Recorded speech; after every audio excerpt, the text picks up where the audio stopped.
Czy wy też tak czasem macie, że jak śpicie w nowym miejscu, poza domem, to pierwsza myśl po przebudzeniu brzmi: gdzie ja jestem?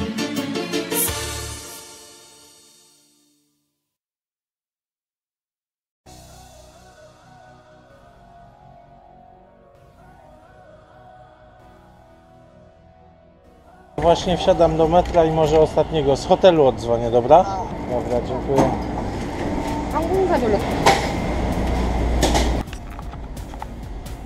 Tajwan. Mówi się, że to zbuntowana prowincja Chin. Tak naprawdę nie wiedziałem, czego się spodziewać. Na pewno skuterów. Ludzie wyglądają podobnie jak w Chinach, mówią po chińsku i posługują się chińskim pismem. I na tym z grubsza podobieństwa się kończą. Tajwan jest niezależnym państwem, z własną walutą, armią i flagą. Ale najważniejszą różnicą, którą czuć na każdym kroku, jest to, że panuje tu wolność. Zobacz to.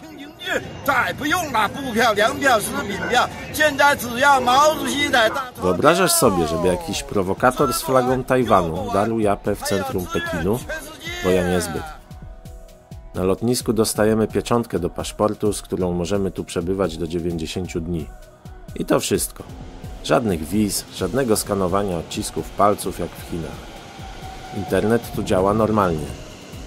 Technologicznie jest to rozwinięty kraj. Prędzej bym porównał Tajwan do Japonii czy Korei niż do Chin. Światowe marki, takie jak Acer, Asus i jeszcze parę innych, są właśnie z Tajwanu. Wielopoziomowe autostrady wznoszą się na kolumnach i wzbogacają egzotyczny krajobraz. Nie ma takiego dziadostwa jak u nas w Europie, żeby na każdym kroku kasować obywatela z byle powodu.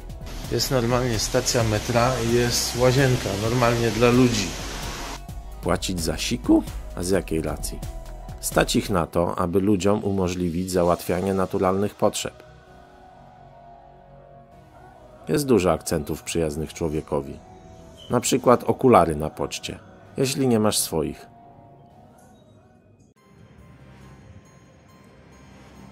W centrum stolicy znajduje się budynek Taipei 101. 101 pięter, 509 metrów wysokości. Kiedyś był to najwyższy budynek na świecie, dopóki Arabowie nie wybudowali wyższego.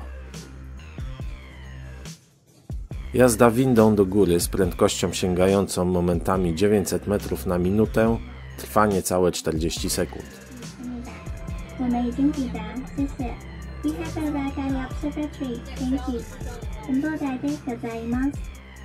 Tajpej leży w obszarze aktywnym sejsmicznie, dodatkowo narażonym na tajfuny.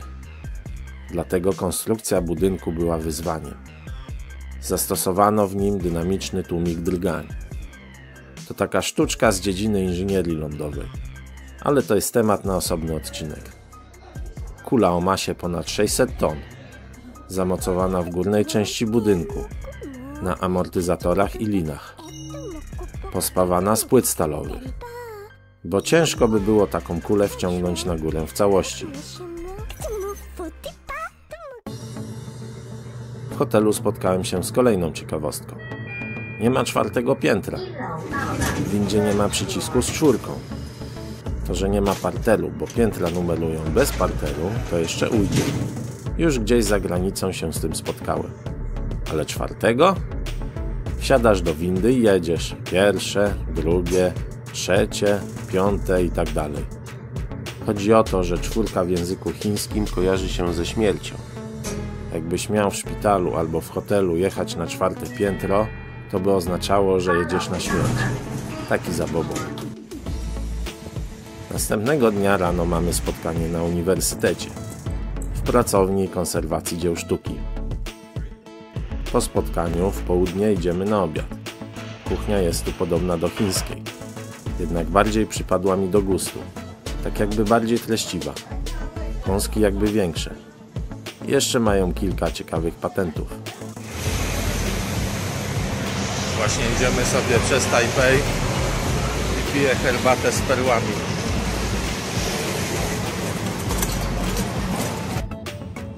Po obiedzie jedziemy na południe Tajwanu do miasta Tainan. Tam też jest fajnie. Obejrzyj kolejny odcinek.